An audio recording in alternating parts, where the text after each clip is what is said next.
I couldn't pause and admire my truck again as I wanted. I was in a hurry to get out of the misty wet that swirled around my head and clung to my hair under my hood. Inside the truck it was nice and dry. Either Billy or Charlie had obviously cleaned it up, but the tan-upholstered seats still smelled faintly of tobacco, gasoline, and peppermint. The engine started quickly, to my relief, but loudly, roaring to life and then idling at top volume. Well, a truck this old was bound to have a flaw. The antique radio worked, a plus I hadn't expected. Finding this school wasn't difficult, although I'd never been there before. The school was, like most other things, just off the highway. It was not obvious that it was a school, only a sign which declared it to be Forks High School made me stop. It looked like a collection of matching houses built with maroon-colored bricks. I'm pretty sure maroon is a color. Just a thought here. There were so many trees and shrubs I couldn't see its size at first. Where was the feel of the institution, I wondered nostalgically. Where were the chain-link fences, the metal detectors? Why would you be nostalgic about metal detectors and fences at a school? Why the hell would you like that, is my question. I parked in front of the first building, which had a small sign over the door reading Front Office. No one else was parked there, so I was sure it was off limits, but I decided I would get directions inside instead of circling around in the rain like an idiot. Well, she sorta is an idiot, so, what, she's being smart for once? I don't get it. I stepped unwillingly out of the toasty truck cab and walked down a little stone path lined with dark hedges. I took a deep breath before opening the door. Inside, it was brightly lit and warmer than I'd hoped. And she hoped? She would be used to fairly warm weather. Okay, I'm confused. Yeah. The office was small, a little waiting area with padded folding chairs, orange-flecked commercial carpet, notices and awards cluttering the walls, a big clock ticking loudly, period. There should be an and there. Well, before the big clock thing. Plants grew everywhere in large plastic pots as if there wasn't enough greenery outside. Bitch. The room was cut in half by a long counter, cluttered with wire baskets full of papers and brightly colored flowers taped to its front. There were 3 desks behind the counter, one of which was manned by a large red-haired woman wearing glasses. She was wearing a purple t-shirt, which immediately made me feel overdressed. Funny, I thought being overdressed had to do with wearing too formal of clothing, unless she decided to put on like some ritzy outfit. I don't see how that makes sense. Seriously, like, overdressed, like, it'd be like showing up in a tuxedo for a dude at a place where everyone's, I don't know, at a bar drinking. That's overdressed. Ugh, anyway. The red-haired woman looked up. "Can I help you?" "I'm Isabella Swan," I informed her, and saw the immediate awareness light her eyes. As expected. A topic of gossip, no doubt. Daughter of the chief's flighty ex-wife. Come home at last. God, she sounds like a bitch. I mean, she's like, oh, of course they knew I was coming. Of course, she said. She dug through a precariously stacked pile of documents on her desk till she found the ones she was looking for. "I have your schedule right here and a map of the school." She brought several sheets to the counter to show me. She went through my classes for me, highlighting the best route to each on the map, and gave me a slip to have each teacher sign, which I was to bring back at the end of the day. She smiled at me and hoped, like Charlie, that I would like it here in Forks. I smiled back as convincingly as I could, so she's trying to smile but she can't. Okay, weird. When I went back out to my truck, other students were starting to arrive. I drove around the school following the line of traffic. I was glad to see that most of the cars were older like mine, nothing flashy. Really, that sounds vain. Just a thought. It sounds vain. At home, I lived in one of the few lower income neighborhoods that were included in the Paradise Valley district. It was a common thing to see a new Mercedes or Porsche in the student lot. The nicest car here was a shiny Volvo, and it stood out. Still, I cut the engine as soon as I was in a spot so that the thunder's volume wouldn't draw attention to me. Okay. I looked at the map in the trunk, trying to memorize it. Now, hopefully, I wouldn't have to walk around with it stuck in front of my nose all day. I stuffed everything in my bag, slung the strap over my shoulder, and sucked in a huge breath. I can do this, I lied to myself feebly. No one was going to bite me. I finally exhaled and stepped out of the truck.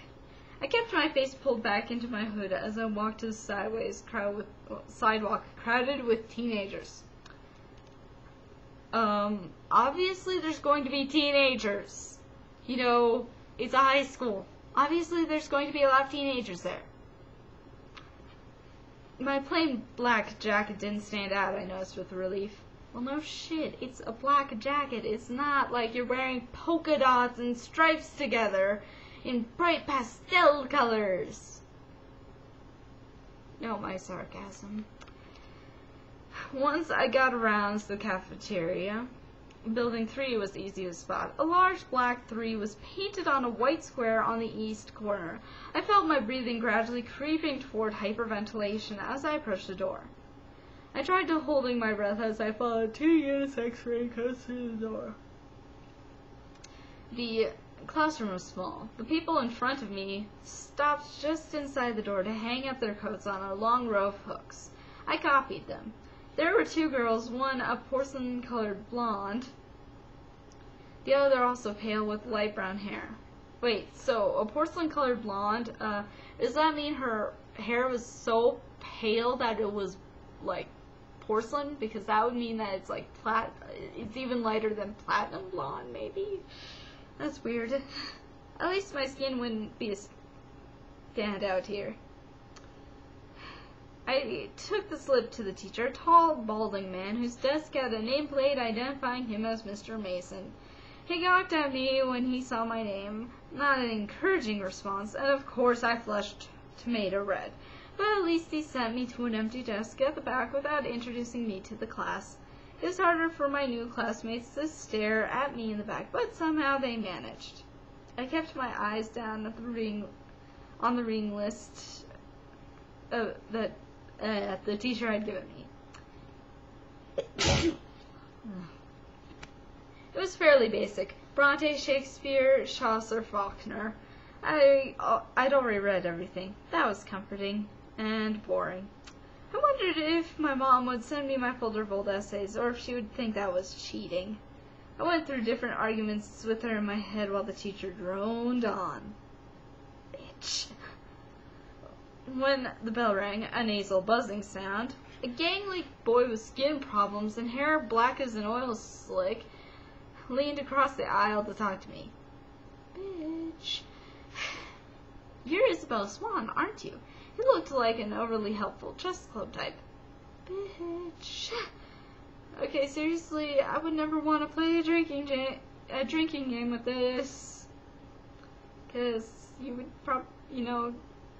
probably dying would be a very bad thing. Bella, I corrected. Everyone within a 3-seat radius turned to look at me. Where's your next class? He asked. I had to check in my bag. Government with Jefferson in Building 6. There was nowhere to look without meeting curious eyes. Seriously, not that many people make a big deal out of the new student.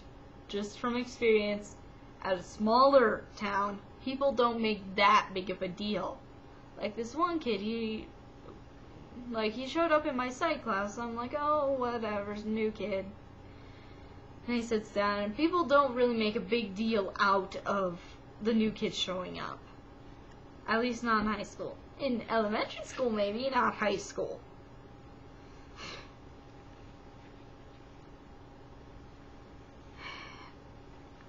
Let's see.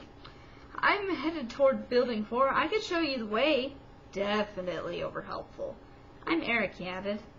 I smiled tentatively. Thanks. Okay, seriously, bitch. We got our jackets and headed out into the rain, which had picked up.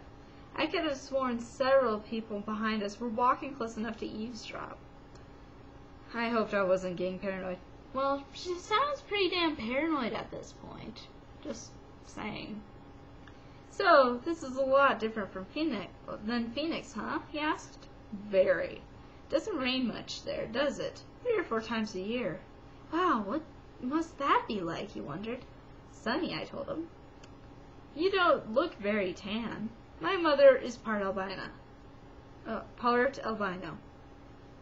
the frick? That's not even an excuse. He studied my face apprehensively, and I sighed. It looked like Klaus's sense of humor didn't mix. A few months of this, I forget how to use sarcasm. Well, the thing is that albinism is a recessive trait. If you are part albino, you have normal colored skin. You're not albino where your hair's white, your eyes are like that pinkish red like albino lab rats, and your skin is extra pale and you can really burn easy. But if you're part albino, you didn't get the recessive traits required to, well, I guess if you and another part albino had kids, maybe your kid would have albinism, but other than that, it's not, you wouldn't have albinism yourself. So that joke wouldn't even work in the first place if you knew anything about basic genetics, which is normally brought up in most high school biology. Well, I don't know about most, but that's brought up in high school biology. Like basic biology. Okay, so that's her use of sarcasm. It's a really stupid use of sarcasm, but she's already a bitch anyway, so it's like, her using sarcasm, she's a bitch, but unlike, like, say, Ada or Alyssa or Midna, you don't see their bitchiness as being actually useful in any way. It's just sort of like she's, I don't know how else to put it, it's just sort of weird. And, let's see, where is it? We walked back around the cafeteria to the south buildings by the gym. Eric walked me right to the door, though it was clearly marked. Well, good luck, he said as I touched the handle. Maybe we'll have some other classes together. He sounded hopeful. I smiled at him vaguely and went inside. Was she like some, like, you know, supermodel or something where she's like, whatever. Or something? I don't get it. The rest of the morning passed in about the same fashion. My trigonometry teacher, Mr. Warner, who I would have hated anyway just because of the subject he taught, was the only one who made me stand in front of the class and introduce myself. Well, I'd like to bring up that I hate higher level math like pre-calc. I don't hate the teacher. I hate the subject, even though I'm actually passing the class. I don't particularly like it. Except, you know, the sine and cosine stuff that go woo on the graph. That's just weird, okay? Except for phase shifts. Those make everything a pain in the butt. Anyway. I stammered, blushed, and tripped over my own boots on the way to my seat. After 2 classes, I started to recognize several of the faces in each class. There's always someone braver than the others who would introduce themselves and ask me questions about how I was liking force. I tried to be diplomatic, but mostly I just lied a lot. At least I never needed a map. One girl sat next to me in both trig and Spanish, and she walked with me to the cafeteria for lunch. She was tiny, several inches shorter than my 5 feet 4 inches, but her wildly curly dark hair made up for a lot of the difference between our heights. I couldn't remember her name, so I smiled and nodded as she prattled about teachers and classes. I didn't try to keep up. Bitch. We sat at the end of a full table with several of her friends, who she introduced to me. I forgot all their names as soon as she spoke them. Bitch. They seemed impressed by her bravery in speaking to me. What? It's not exactly a big deal. Like with new kids, it makes sense with like, oh, hi, I'm so-and-so. A couple of people do that. And then they sit with them at lunch, and then they introduce everyone to them, and it's like, hi. But seriously, though, forgetting their names as soon as they're said and not bothering to listen to the one girl from her Smash and Trig class, she seriously is a bitch. Just a thought. They seemed to, let's see. The boy from English, Eric, waved at me from across the room. I was there, sitting in the lunchroom, trying to make conversation with 7 curious strangers that I first saw them. God, I hate this part. This is so stupid. They were sitting in the corner of the cafeteria, as far away from where I sat as possible in the long room.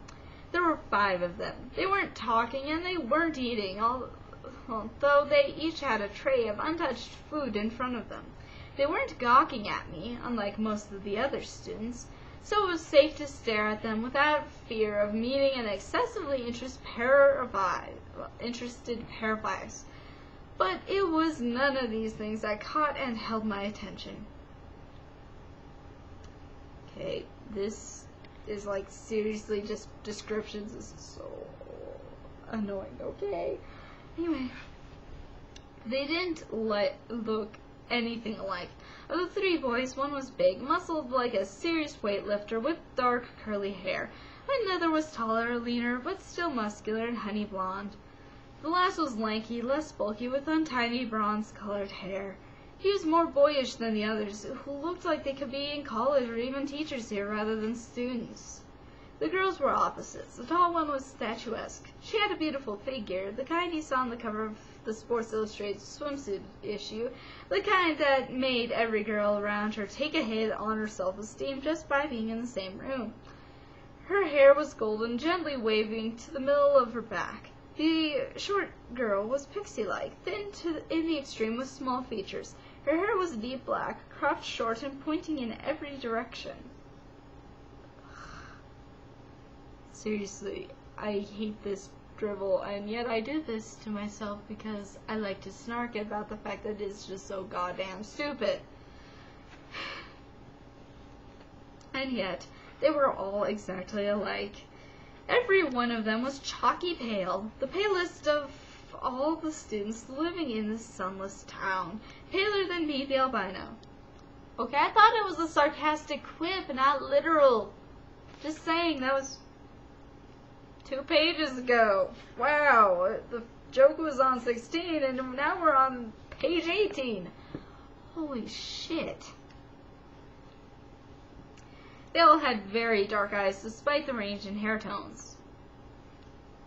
That really doesn't matter, you know? I understand light hair and light eyes are both recessive traits, but there's, like, I have dark, my hair's naturally actually dark. I got it streaked blonde, so it appears lighter now.